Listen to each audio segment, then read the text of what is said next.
A'udhu billahi minash shaitanir rajim. Bismillahir rahmanir rahim. I welcome you all in the online lab session. Hope you all are fine and having good health.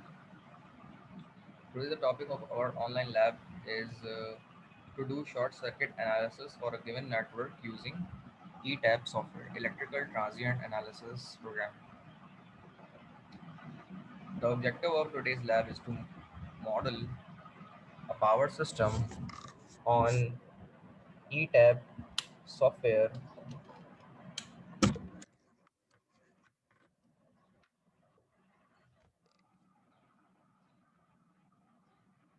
and to do its short circuit analysis analysis to analyze fault current on different buses. So coming toward the theory of this lab, that what is the short circuit analysis and what are the consequences, advantages of this short circuit analysis that particularly we need to analyze in our most of the power systems. A short circuit analysis helps us to ensure that equipment are protected by establishing proper interrupting rating of protective devices on power systems and is required to determine a switchgear ratings and relay ratings. So the outcome of this statement is that because of short circuit analysis, we conclude we conclude the ratings in terms of short circuit current with the help of protecting devices as well. The short circuit calculations must be maintained and periodically updated to protect equipment. The short circuit in the system cannot always be prevented. Its effect can only be reduced by considering its consequences on the system at the time of planning and design stage. अच्छा, यहाँ तक ये बात हम करते चलें कि short circuit analysis जो हम कर रहे होते हैं उसकी मेन थीम यही होती है कि when we need to design a power system, before that we need to plan and design its short circuit analysis, that by virtue of installing the kind of protective equipments and short circuit breaking capacities ratings of the respective devices, for the sake of protection scheme, we need to analyze the short circuit analysis before its designing. The system components, transformers, cables, switch gears, protection equipments, etc. must be designed and selected to have fault withstand capability to match system fault current rating. The objectives of performing short circuit study are, and these are the objectives which are mentioned below. To prepare basis of the selection of interrupting equipment, सबसे पहले तो हमें select करना होता है interrupting equipment को जो prepare कर सके या उससे प्रिवेंशन कर सके, and also to verify adequacy of existing interrupting equipment. Secondly, to determine the system protective device settings. सबसे और उसके बाद फिर हमें ये पता होना ज़रूरी है कि जो सिस्टम के अंदर प्रोटेक्टिव डिवाइसेस को हम इस्तेमाल कर रहे हैं उनके अंदर जो डिवाइस की एडजस्टमेंट सेटिंग वैरिक हैं उनको हम किन रेटिंग पे एडजस्ट या फिक्स करना चाहते हैं, क्योंकि उनके मुताबिक ही हम चीज़ों की सिलेक्टिविटी जो कि नॉर्मल रेटिंग की होगी और ख़ास तौर पर जिनसे प्रिवेंशन की जा रही है उनके मुताबिक उसे सेट करेंगे हम. To determine the effects of the fault currents on various system components during the time the fault persists. The conceptualization, design and refinement of the system layout. तो सिस्टम के लेआउट में जो हम डिज़ाइनिंग कर रहे होते हैं उसके अंदर जो कॉन्सेप्ट हम बनाते हैं related to designing, refinement of the system मतलब उसमें एडजस्टमेंट करना, उसमें कंपोनेंट्स को एडजस्ट करना, सिलेक्ट करना, उनकी रेटिंग्स को नॉर्मलाइज करना और उनके मुताबिक रिलेज और ब्रेकर की कंपैटिबिलिटी क्रिएट करना, वो सब चीज़ें मुमकिन हो पाती हैं शॉर्ट सर्किट एनालिसिस के बाद। Neutral grounding and sub station grounding, ये चीज़ें भी प्रोवाइड करनी होती हैं हमें पास रिले की प्रोग्रामिंग के अंदर। To ascertain the minimum short circuit current. Now moving toward the short circuit analysis required to ensure that existing and new equipment ratings are adequate to withstand the available short circuit energy available at each point on the electrical system. अच्छा, हम ये भी चीज़ जानते हैं कि short circuit analysis करने का मकसद एक ये भी होता है कि जब शॉर्ट सर्किट प्रोड्यूस हो, अब शॉर्ट सर्किट प्रोड्यूस होने के लिए फॉल्ट प्रोड्यूस होना ज़रूरी है। फॉल्ट की फिर कैटेगरी होती है कि वो सिमेट्रिकल फॉल्ट है या अनसिमेट्रिकल फॉल्ट। तो मीन्स दैट के फॉल्ट क्रिएट होने के बाद जो शॉर्ट सर्किट अकर होता है उसकी प्रिवेंशन के लिए हम शॉर्ट सर्किट एनालिसिस करते हैं। और उसका मतलब ये है कि हम शॉर्ट सर्किट एनालिसिस इसलिए करते हैं कि अगर फॉल्ट अकर हो तो उसकी प्री स्टेज के ऊपर वो मॉनिटर हो और ड्यूरिंग फॉल्ट की कंडीशन में ना जाया जा सके, बल्कि ड्यूरिंग फॉल्ट से पहले प्री फॉल्ट के स्टेज को डील करके हम सिस्टम को प्रिवेंट कर सकें फॉल्ट से। ये मकसद होता है शॉर्ट सर्किट एनालिसिस को करने का। A short circuit analysis helps to ensure that the personnel and equipment are protected by the establishing proper interrupting ratings. अच्छा, ये भी बहुत ज़रूरी है कि जब हम शॉर्ट सर्किट एनालिसिस कर रहे होते हैं तो शॉर्ट सर्किट एनालिसिस करते वक्त हमें ये चीज़ मद्देनज़र रखनी पड़ती है। दो चीज़ें, एक तो इक्विपमेंट की सेफ्टी बहुत उसमें एसेंशियल और नेसेसरी है, और दूसरी पब्लिक सेफ्टी या जो यूज़र उस स्विच गियर या पावर सिस्टम के अंदर मौजूद है उसकी प्रोटेक्शन भी ज़्यादा ज़रूरी है। तो ये दो मेन फीचर हैं जिसकी वजह से फ़ायदा होता है इक्विपमेंट को भी फॉल्ट की प्रिवेंशन से, और जो डेथ हज़ार्ड्स होती हैं जो कि पर्सन वर्क कर रहा होता है पावर सिस्टम के अंदर, ग्रिड सिस्टम के अंदर, तो वो भी फॉल्ट से प्रिवेंट हो जाता है। इस वजह से शॉर्ट सर्किट एनालिसिस किया जाता है।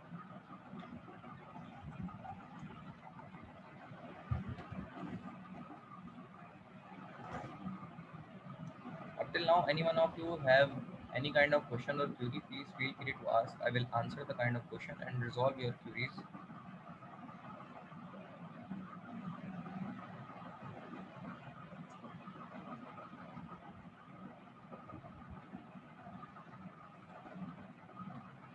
Further, we moving towards the next stage to protect by the establishing the proper interrupting rating.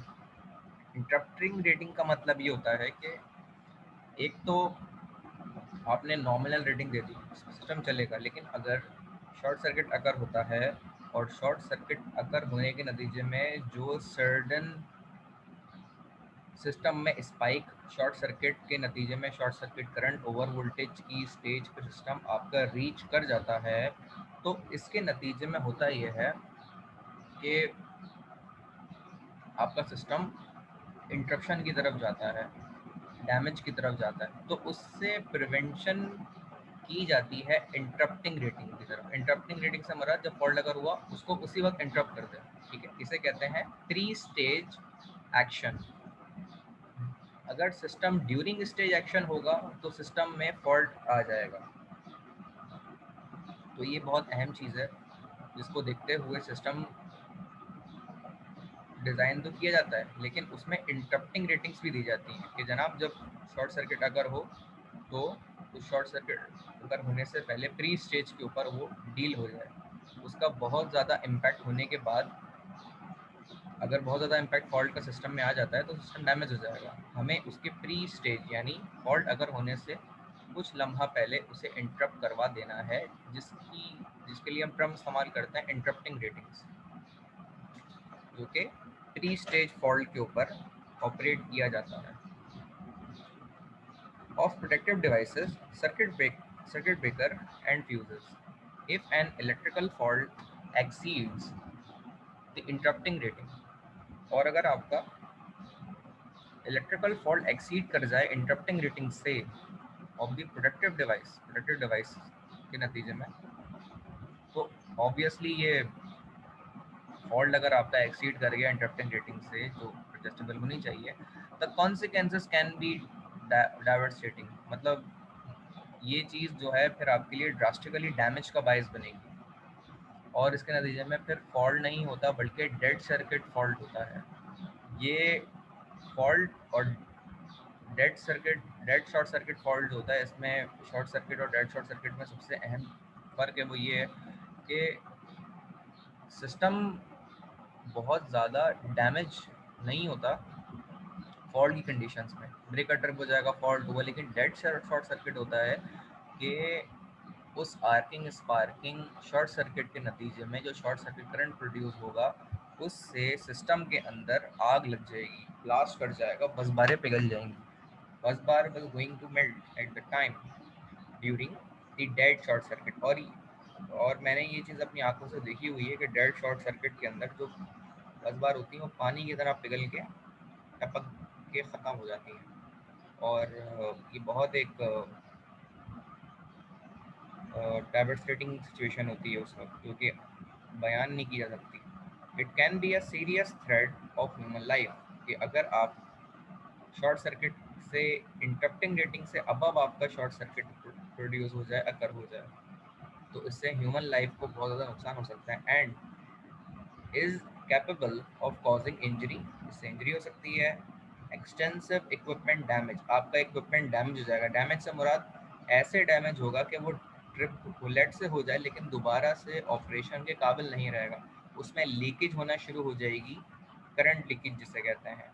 और आप ब्रेकर अगर उसे दोबारा भी यूज़ करें या री यूज़ करें तो उसको ऑफ भी कर देंगे तब भी उसमें से करंट फ्लो हो रहा होगा, क्योंकि वो आपका एक्सटेंसिव लेवल पे इक्विपमेंट डैमेज होने की ये निशानी होती है। And the costly down time, मतलब ये है कि ऑब्वियसली फिर आपको वो इक्विपमेंट पूरा रिप्लेस करना होगा। अच्छा, इसमें एक चीज़ मैं बताता चलूँ जो पहले भी जिक्र हो चुकी है, वो ये है कि जब हम सर्किट ब्रेकर को ऑपरेशन में लाते हैं और शॉर्ट सर्किट के नतीजे में ब्रेकर ट्रिप हो जाता है, बार बार ट्रिप होता है, तो इंटरनेशनल इलेक्ट्रोटेक्निकल कमीशन के स्टैंडर्ड्स के मुताबिक अगर एक ब्रेकर 3 मरतबा ट्रिप हो जाए तो उसको फिर दोबारा से इस्तेमाल नहीं करते। तो फिर इसका मतलब ये है कि जब मल्टीपल टाइम फॉल्ट आ रहा है आपके सिस्टम में तो आपको फॉल्ट को लाजमी ख़त्म करने की ज़रूरत है। मिसाल के तौर पे फॉल्ट आपका टेम्प्रेरी है, मतलब कभी आ जाता है, फिर 2 महीने में आ जाता है, फिर 5 महीने में आ जाता है, तो it's a serious aspect that you need to eliminate. उसका रीज़न ये है कि अगर आप सिस्टम के अंदर फॉल्ट को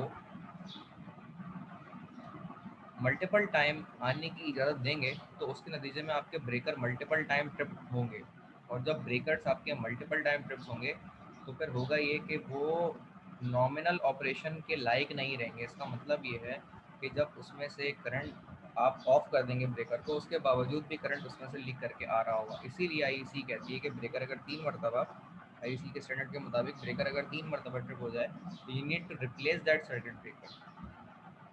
ठीक है जी। और ये चीज़ मैंने खुद ऑब्जर्व करके भी देखी है कि करंट उसमें से लीक होता है।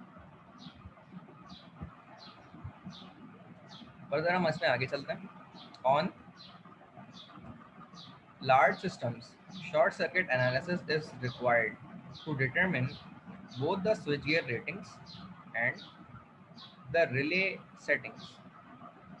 तो जब भी हम लार्ज सिस्टम के अंदर शॉर्ट सर्किट एनालिसिस करते हैं तो उसमें स्विच गियर की रेटिंग्स हमें पता होनी ज़रूरी है, उसमें हम उन्हें इसलिए निकालते हैं। और रिले की एडजस्टमेंट्स, रिले की जो सेटिंग्स हैं स्विच गियर की रेटिंग के साथ साथ रिले की जो सेटिंग्स हैं एडजस्टमेंट्स हैं वो भी साथ साथ करते हैं। मतलब ये है कि आप अपने स्विच गियर जिसमें रिले भी उसका एक हिस्सा होता है उसकी रेटिंग इंटरकनेक्टेड होती हैं रिलेज के ज़रिए से। तो ब्रेकर की रेटिंग, कॉन्टैक्टर की रेटिंग्स, लोड ब्रेक स्विच की रेटिंग्स, और ये सारे मैनुअल ऑटो ऑपरेशंस पे काम कर रहे होते हैं, इनकी सारी एडजस्टमेंट जो है हमें रिले सेटिंग्स के ज़रिए इन्हें प्रोवाइड करनी होती है।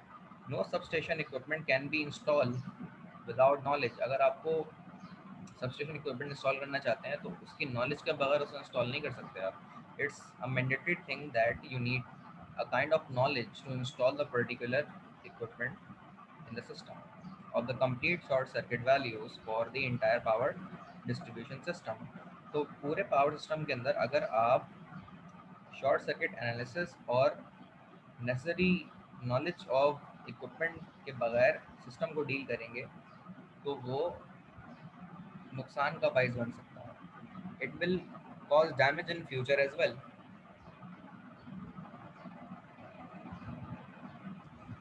The short circuit calculations must be maintained and periodically updated to protect the equipment and the lives। तो वो इक्विपमेंट जो कि आप शॉर्ट सर्किट की कैलकुलेशंस करते हैं, शॉर्ट सर्किट एनालिसिस का मतलब ये है कि वो इक्विपमेंट्स जो आप स्विच गियर रिलेज में इस्तेमाल करेंगे या इनसे बन के जो स्विच गियर बनते हैं उनको इस्तेमाल करेंगे, उनकी जो रेटिंग्स होती हैं, रेटिंग्स कौन कौन सी, सर्किट ब्रेकर की रेटिंग, लोड ब्रेक स्विच की रेटिंग, कॉन्टैक्टर की रेटिंग, रिलेज की रेटिंग, और वो सारे इसके अलावा सिस्टम टाइमर हो गए, इन सब की जो रेटिंग्स है, टाइमर इतना एसेंशियल पार्ट नहीं है लेकिन इन सब की रेटिंग्स को मद्देनजर रखते हुए आपको इनकी रेटिंग्स को लिखना होता है, देना होता है। मिसाल के तौर पे आपने एक सिस्टम इंस्टॉल करना है, ये सब जो इक्विपमेंट मैंने बताया स्विच गियर कहलाते हैं। आपको एक जगह पे स्विच गियर इंस्टॉल करना है, सबसे पहले आपको पता होना ज़रूरी है कि वहाँ का शॉर्ट सर्किट लेवल क्या है, यानी फॉल्ट अगर अगर होता है तो फॉल्ट अगर होने के बाद जो उसका शॉर्ट सर्किट करंट अगर अल्लाह ना करे प्रोड्यूस हो वहाँ पे, तो शॉर्ट सर्किट का वो करंट जो प्रोड्यूस होगा उसकी रेटिंग क्या होगी। अच्छा, वो रेटिंग हमें कैलकुलेट करनी होती है, ठीक है। उस मकसद के लिए हम शॉर्ट सर्किट एनालिसिस करते हैं। तो शॉर्ट सर्किट जो कैलकुलेशन होती है वो हमें ये बताती है कि जनाब ब्रेकर का इतना शॉर्ट सर्किट एम्पेयर करंट हो सकता है, यानी अगर फॉल्ट अगर हुआ तो इतना शॉर्ट सर्किट करंट फ्लो होगा, उसके लिए ये ब्रेकर लगेगा, ठीक है। तो शॉर्ट सर्किट एनालिसिस की मदद से हम इक्विपमेंट की सिलेक्टिविटी कर पाते हैं जिसको हम स्विच गियर में इंस्टॉल करते हैं, और प्रॉपर प्रोटेक्शन इक्विपमेंट को हम इस्तेमाल कर पाते हैं। इस मकसद के लिए भी हम शॉर्ट सर्किट एनालिसिस करते हैं ताकि हमारे स्विच गियर की जो शॉर्ट सर्किट रेटिंग हो वो हम मालूम कर सकें।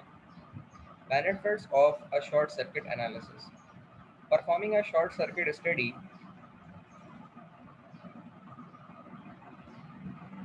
Provides the following benefits. तो जो शॉर्ट सर्किट स्टडी हम करते हैं उससे हमें हासिल होता है फ़ायदे, ताकि हम शॉर्ट सर्किट एनालिसिस जो करने के बाद इक्विपमेंट सिलेक्टिविटी बेहतर तरीके से कर सकें। Reduces the risk a facility could face and help avoid catastrophic losses.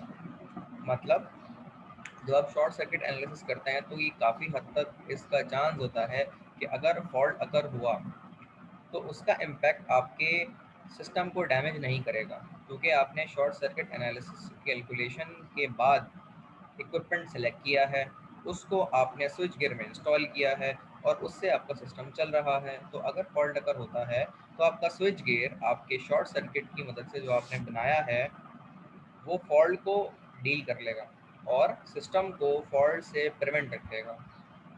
तो इस लाइन का ये मतलब है कि जितने भी आपके रिस्क होते हैं regarding faults, regarding symmetrical and symmetrical faults, तो उनको मिनिमाइज करने के लिए इस्तेमाल होता है और उनको अवॉइड करने के लिए भी इस्तेमाल किया जाता है, जो कि आपका शॉर्ट सर्किट एनालिसिस है। ये भी एक ये इसका फ़ायदा है जो हम डिस्कस कर रहे हैं। थर्ड नंबर पे आता है इंक्रीजेज द सेफ्टी। इससे आपकी जो सेफ्टी है, हिफाजत है, वो बढ़ती है। एंड रिलायबिलिटी इससे बढ़ती है। रिलायबिलिटी कैसे बढ़ती है? रिलायबिलिटी इस तरह बढ़ती है, सिस्टम जब आपने शॉर्ट सर्किट एनालिसिस की मदद से बनाया हुआ है तो ऑब्वियस सी बात है जैसे ही फॉल्ट अगर होगा तो pre set of fault condition पे, प्री फॉल्ट कंडीशन पे फॉल्ट को इंटरप्ट कर लिया जाएगा और उसका इम्पैक्ट सिस्टम में नहीं आएगा। इससे रिलायबिलिटी बढ़ेगी और जब भी फॉल्ट आया तो स्विच गेट से वो डील हो जाएगा और सिस्टम आपका जो रिलायबिलिटी है, कंसिस्टेंसी है, अनइंटरप्शन है, फॉल्ट से प्रिवेंशन है, वो सब चीज़ें बर्दाश्त हो पाएंगी of the power system and related equipment. Evaluates the application of protective devices and equipment, identifies problem areas in the system. ये भी शॉर्ट सर्किट एनालिसिस के फीचर्स हैं. Identifies recommended solutions to existing problems. ये identify करना कि recommended solutions क्या हो सकते हैं, existing problem जो उसमें अगर हो रहे हैं वो भी वाशगाफ हो जाते हैं शॉर्ट सर्किट एनालिसिस की मदद से. फर्दर मोर हम आते हैं अब जो प्रोसीजर है ईटैप सॉफ्टवेयर के ऊपर इस शॉर्ट सर्किट एनालिसिस की सिमुलेशन की तरफ. तो शॉर्ट सर्किट एनालिसिस की जो सिमुलेशन है वो मैं आपको थोड़ी समझा देता हूँ, उसके बाद फिर मैं ईटैप के ऊपर इसको दिखाऊंगा. तो लेफ्ट टास्क ये है कि design the following electrical power system using ETAP. ETAP के सॉफ्टवेयर में इसे हमें डिज़ाइन करना है and perform it short circuit analysis, और इसका शॉर्ट सर्किट एनालिसिस परफॉर्म करना है.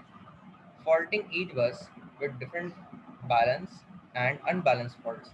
तो हमें इसे टेस्ट करना है बैलेंस फॉल्ट के लिए और अनबैलेंस फॉल्ट के लिए. बैलेंस फॉल्ट क्या होता है? बैलेंस फॉल्ट उसे कहते हैं जो अमूमन हमारे सिमेट्रिकल फॉल्ट होते हैं. मतलब ये है कि अगर हमारे तीनों के तीनों वायर्स मिल जाएं आपस में तो उसे सिमेट्रिकल फॉल्ट कहते हैं.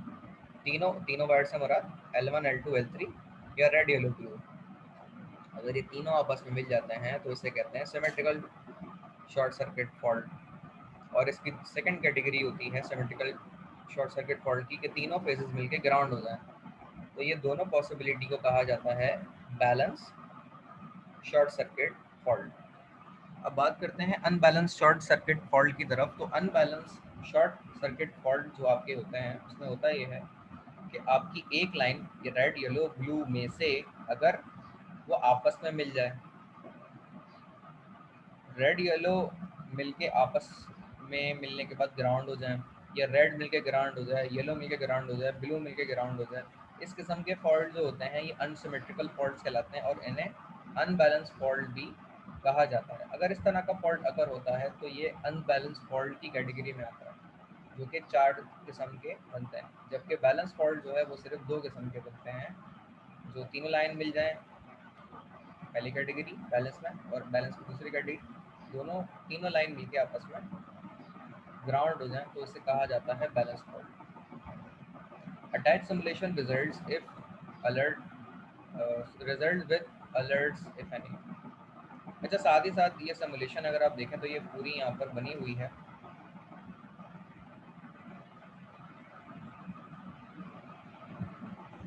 जिसमें एक ग्रिड लगा हुआ 200 MVA यानी अपेरेंट पावर रेटिंग में शॉर्ट सर्किट के मुताबिक इसका ग्रिड लगा हुआ है.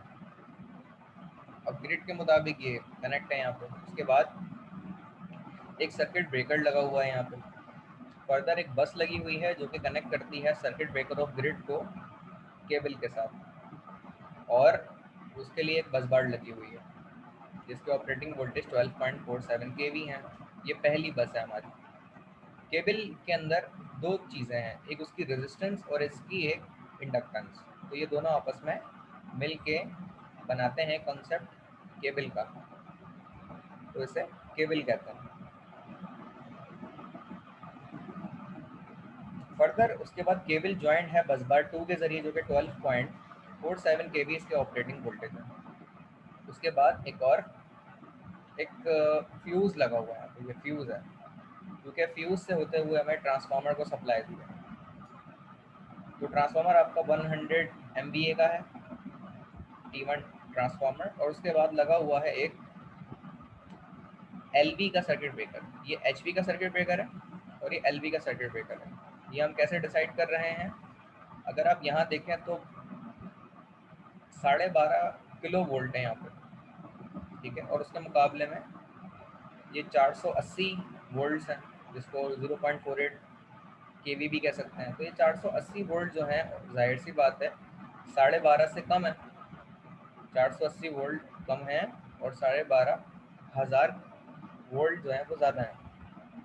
तो इसका मतलब ये हुआ कि यहाँ पे जो हाई स्ट्रीम के वोल्टेज के ऊपर लगा हुआ ब्रेकर है वो आपका हाई वोल्टेज सर्किट ब्रेकर है, और जो lower level of operating voltage पे लगा हुआ ब्रेकर है वो आपका लो वोल्टेज सर्किट ब्रेकर है, ठीक है, जो कि 480 वोल्ट पे लगा हुआ, ठीक है। ये 480 किलो वोल्ट नहीं है, 480 वोल्ट है, तो इसलिए एलवी का ब्रेकर कहलाएगा। उसके बाद एक और बस बार है जो कि बस नंबर 3 है और उसके ऑपरेटिंग वोल्टेज 0.48 केवी है। अच्छा, इस बस बार के बाद इस बस बार ने कनेक्ट किया है सर्किट ब्रेकर को और एक सिंक्रोनस 1 हॉर्स पावर की मोटर से। तो ये पूरी स्ट्रीम जो बनती है ये शॉर्ट सर्किट एनालिसिस के पॉइंट ऑफ व्यू से बनती है। यहाँ तक कोई भी डिफिकल्टी अगर किसी के जहन में हो तो पूछ लीजिए, मैं रिकॉल कर दूंगा। उसके बाद हम जो मैंने अभी वर्ड सारे बताए, पावर ग्रिड है, 3 बस के मैंने नाम बताए, बस 1 बस 2 बस 3 वो यहाँ पे मेंशन है, इनके ऑपरेटिंग वोल्टेजेस यहाँ पे मेंशन है। High voltage circuit breaker ABB का वो यहाँ पर मौजूद है, वो यहाँ पे आपको दिखाया गया है, वो ये रहा। फर्दर मोर ट्रांसफार्मर कनेक्ट है जो कि 100 MV है, जो कि Z and X by R पे कनेक्टेड हुआ है। 100 MV के मुताबिक इसकी रेटिंग है। और एचवी सर्किट ब्रेकर जो हाई वोल्टेज का है वो 12.12 केवी का है। उसके बाद फ्यूज़ एक लगा हुआ है जनरल इलेक्ट्रिक के ब्रांड का, जो कि 6.25 केवी का है, यानी यहाँ तक ये फ्यूज़ काम कर सकता है, उसके ऊपर नहीं होगा, और ये हाई वोल्टेज फ्यूज़ है। नॉर्मली याद रखें जो हम एलवी के अंदर देखते हैं वो एम्पेयर रेटिंग में आते हैं, लेकिन हाई वोल्टेज रेटिंग के अंदर जो फ्यूज़ आते हैं वो केवी के अंदर होते हैं। फर्दर मोर हम आते हैं लो वोल्टेज सर्किट ब्रेकर की तरफ, जो कि एबीबी के ब्रांड का है। लो वोल्टेज सर्किट ब्रेकर की जो रेटिंग है वो 1.01 केवी है। टीसीसी कंडीशन इसकी जो है वो केवी में 0.48 है। अच्छा, खास तौर पे जो सिंक्रोनस मोटर हमने देखी वो 1 हॉर्स पावर की है, और केबल की जो रेटिंग है आईसीई स्टैंडर्ड के मुताबिक 220। इन लाइब्रेरी के अंदर आपको ये चीज़ सेलेक्ट करके 100 फीट इसकी लेंथ है, और केबल की जो रेजिस्टेंस की वैल्यू और रिएक्टेंस की वैल्यू है वो यहाँ पे मेंशन है, जो कि हमें सॉफ्टवेयर के अंदर इनको अपडेट करना होगा। यहाँ तक लैब का पार्ट पूरा होता है और हम सिमुलेशन की तरफ जाएंगे। बोलिए, यहाँ तक कोई डिफिकल्टी किसी के जहन में नहीं होगी।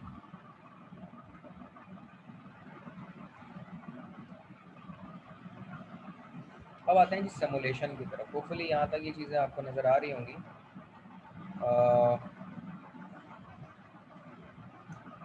स्टार्टिंग वेज से इसको देखते हैं थोड़ा, जैसे कि वहाँ पे मैंने बताया था। दोबारा से इस सिमुलेशन को मैं रिकॉल कर रहा हूँ, तो उसको अच्छी तरह देख लें, सवाल है तो पूछ लें। एक ग्रिड लगा हुआ है जो कि 200 MVAC का है ग्रिड, ठीक है। अच्छा, ये ग्रिड लाने का तरीका क्या होता है, तो हम इस पर बात कर लेते हैं। ये ग्रिड किस तरह लाया जाता है।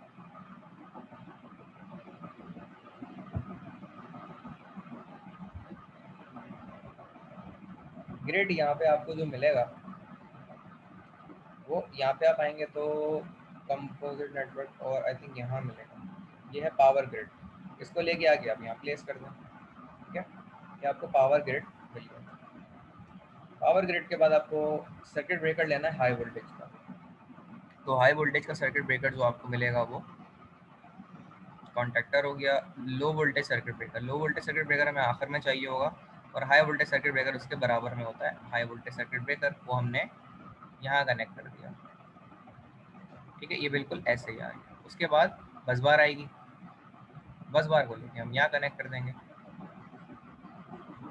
बस बार के बाद केबल है, केबल हम यहाँ से लेंगे,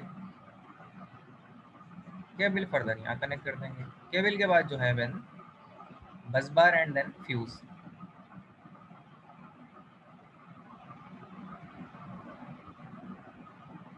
फ्यूज फ्यूज फ्यूज, और फ्यूज कहाँ से लेंगे,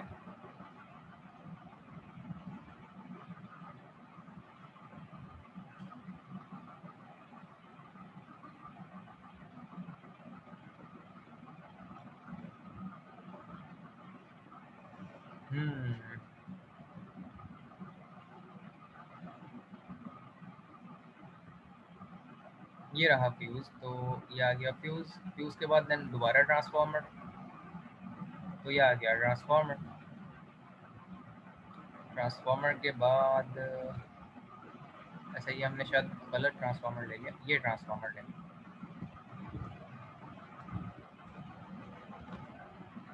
तो ये हमने ट्रांसफार्मर यहाँ ले लिया। उसके बाद ट्रांसफार्मर के बाद जो लाइन निकलती है वो लो वोल्टेज की होती है, तो वो लो वोल्टेज सर्किट ब्रेकर हमने ऑलरेडी लिया हुआ था, जो कि यहाँ से आता है। ये लो वोल्टेज सर्किट ब्रेकर, इसको उठा के फिर हम यहाँ लगा देंगे। लो वोल्टेज सर्किट ब्रेकर के बाद अगेन बस बार लगा देंगे हम, जो कि लो वोल्टेज बस बार कहलाई।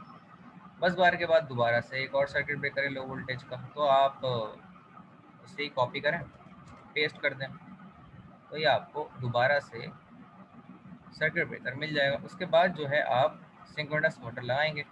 सिंक्रोनस मोटर ये रही, इंडक्शन मोटर के बराबर में सिंक्रोनस मोटर, और उसे आप यहाँ कनेक्ट कर दें और फिर सबको एक साथ ज्वाइन कर दें। ज्वाइन ज्वाइन ज्वाइन करना है जी जनाब। तो यहाँ से लेके यहाँ, यहाँ से लेके यहाँ, होपफुली ये चीज़ समझ आ रही होगी जो मैं बता रहा हूँ।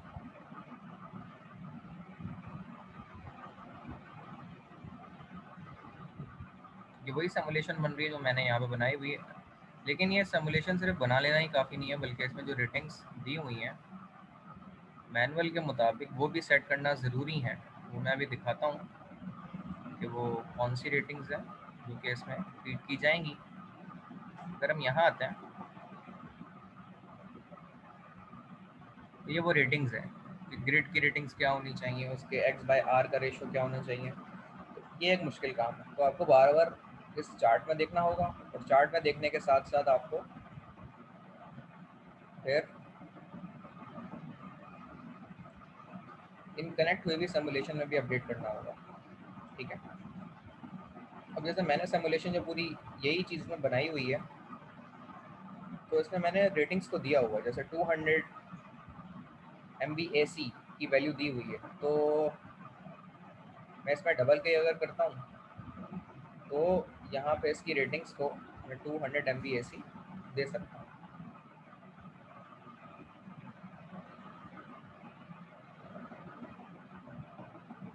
अच्छा, जो केवी रेटिंग है नेटवर्क की वो 12 केवी है।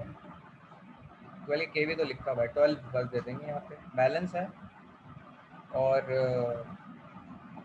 रेटिंग्स MVAC पे आएंगे। अब MVAC की वैल्यू ये रही, तो वो 200 रखेंगे। x/r का रेशो मेरे ख्याल में 5 था। अच्छा, एक चीज़ देने के बाद बाकी सब चीज़ें ऐसे अपडेट हो जाती हैं, समझ रहे हैं? दोबारा बता देता हूँ।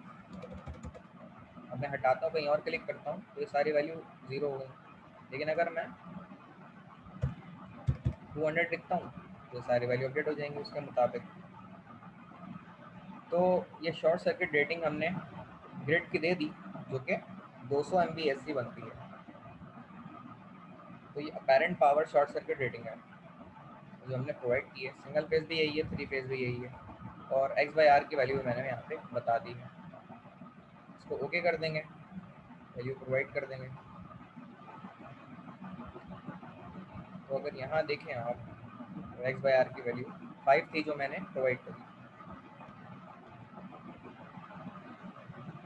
तो उसमें हर वो डेटा जो चार्ट में मेंशन है वो उसके मुताबिक आपको लेना है। अच्छा, एक चीज़ अगर आपने गौर किया, आपने वहाँ पे 12 केवी दिया था नेटवर्क की वैल्यू, तो वो 12 केवी यहाँ पे भी बन गई, यहाँ पे भी बन गई, लेकिन इसके आगे 12 केवी नहीं बनी यहाँ पे तीसरी बस बार पर। उसकी वजह ये है क्योंकि ट्रांसफार्मर तक ये चीज़ अपडेट होगी, और ये सिस्टम के अंदर एक यूनिक सी बात है कि आप सिर्फ ग्रिड में दे रहे हैं, और हर एक रेटिंग को यहाँ तक 12 उसने ले ली, भले आपने बस बार की वैल्यू दी भी नहीं है, लेकिन उसने ग्रिड की ऑपरेटिंग वोल्टेज जो कि 12 kV वहाँ से लेके सिस्टम के अब स्ट्रीम तक, यानी ट्रांसफार्मर के ऊपर से ऊपर तक 12 kV तक सेट कर लिया। तो ये एक एसेंशियल इम्पॉर्टेंट वैल्यू है, इम्पॉर्टेंट एस्पेक्ट है जो कि यहाँ पे मैंने दिखाया है। ये ट्रांसफार्मर सॉरी ये सॉफ्टवेयर के अंदर बहुत एक यूनिक सी चीज़ है जो कि हमने यहाँ पे चीज़ डिस्कस करी है। तो ये पूरी ट्रांसफॉर्मेशन जो मैंने 1 बाय 1 ये प्रोवाइड की हैं डिजिट वाइज, ये तमाम तर वैल्यू हर एक जो सिमुलेशन के सिंबल हैं उनमें डबल क्लिक करके आपको ये वैल्यूज़ देनी है। जहाँ ब्रांड है वहाँ पे ब्रांड इसका सेलेक्ट करना है, जैसे high voltage circuit breaker ABB का ब्रांड है, 12 kV रेटिंग है इसकी, और इसकी TCC की वैल्यू kV की भी 12.47 है। केबल पे बात कर लेते हैं थोड़ी। जैसे मेरी जो सिमुलेशन है उस पर देख लेते हैं। चलो, तो केबल की जो लेंथ थी आई थिंक वो 100 फीट थी, वो मैंने सेट नहीं करी थी, तो 100 फीट ये मैंने यहाँ पे दे दी है। और ये फिजिकल अपीयरेंस और ये सब चीज़ें हो गई हैं। डिस्क्रिप्शन भी आप लिख सकते हैं, टैग डाल सकते हैं, केबल 1 केबल 2, तो ये केबल 1 लेट से लिख लें आप, और पाथ केबल लिख लें।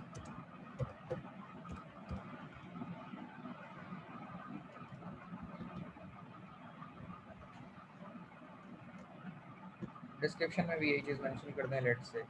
नंबर ऑफ कंडक्टर पर फेज, तो एक कंडक्टर में एक कंडक्टर एक फेज़ में आप इस्तेमाल कर रहे हैं, तो एक फेज़ में एक से ज़्यादा कंडक्टर भी इस्तेमाल कर सकते हैं। फिजिकल की अगर हम बात करें तो ये सब चीज़ें वहाँ पे मेंशन की जाती हैं।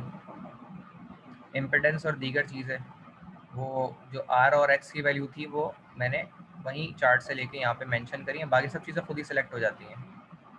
इसी के साथ साथ जो दीगर चीज़ें हैं, हमारी कॉन्फ़िगरेशन है,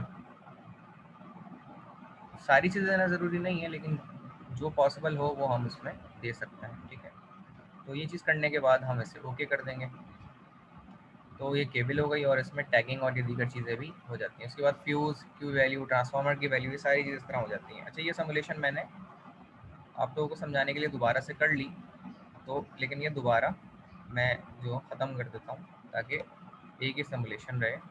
short circuit analysis, short circuit analysis जो फिर हम करते हैं फर्दर, उसके लिए हम ऑप्शन अगर आए तो ये लिखा हुआ है शॉर्ट सर्किट एनालिसिस मॉड। ठीक है, इसके अलावा भी जैसे ये डीसी का शॉर्ट सर्किट एनालिसिस होता है, ये अनबैलेंस शॉर्ट सर्किट के लिए होता है कि आप अगर इसे सेलेक्ट कर दें तो इसी के ऊपर अगर आपने अनबैलेंस शॉर्ट सर्किट अगर करना है तो शॉर्ट सर्किट एनालिसिस, ये पहले डायरेक्टरी बनाई जाती है, फिर उसके अंदर चीज़ें फिल की जाती हैं, उसके मुताबिक चीज़ें चलती हैं ये। तो नो बस faulted in short circuit calculation, इसमें ये बता रहा है कि आपने असल में किसी भी बस में ना शॉर्ट सर्किट अगर किया हुआ ही नहीं है, तो फॉल्ट आपने क्रिएट किया ही नहीं है, तो इसी वजह से शॉर्ट सर्किट अकर नहीं हो सकता, क्योंकि सिस्टम में फॉल्ट नहीं है। अच्छा जी, फर्दर मोर अगर हम यहाँ आते हैं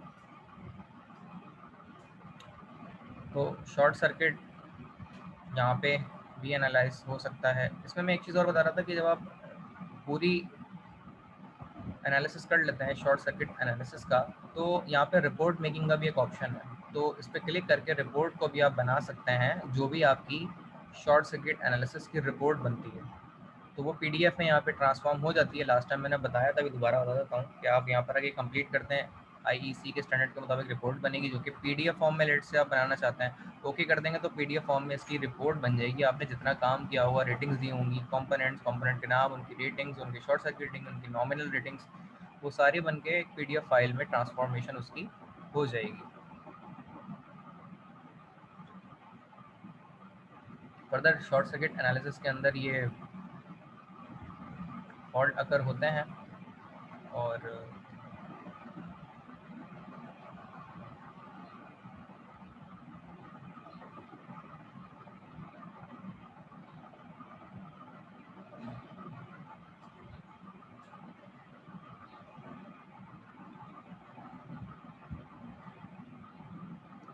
यहाँ पे इसकी रेटिंग्स देते हैं, और मैंने आईईसी का स्टैंडर्ड सेलेक्ट किया हुआ है। ये सारे पैरामीटर देते नहीं है, बल्कि ये नॉमिनल सिर्फ रेटिंग देने के नतीजे में ही बाकी चीज़ें खुद ही सिलेक्ट हो जाती हैं। ये इसमें बेहतरीन एक चीज़ है।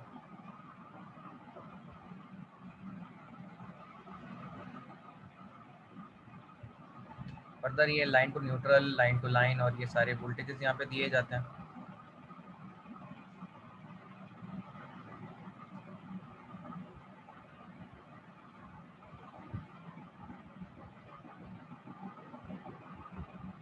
रिलायबिलिटी, हार्मोनिक एनालिसिस, ये सारी चीज़ें यहाँ पे इसमें फुलफिल हो सकती हैं।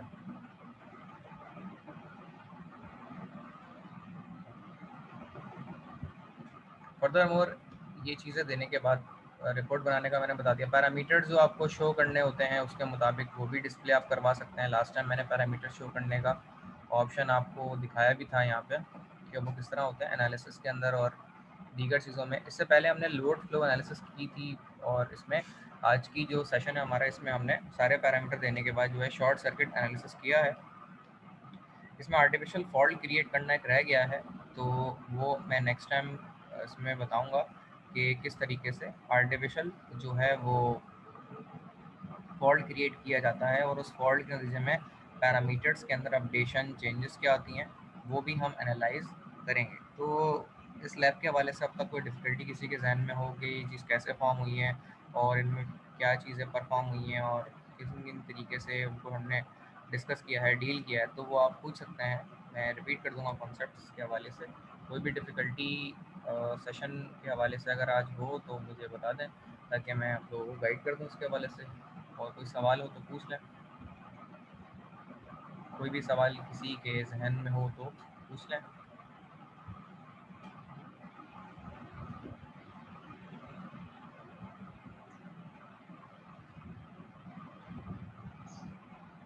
कोई भी सवाल, कोई डिफ़िकल्टी किसी के जहन में नहीं है, सब चीज़ें समझ आ गई हैं सब लोगों को।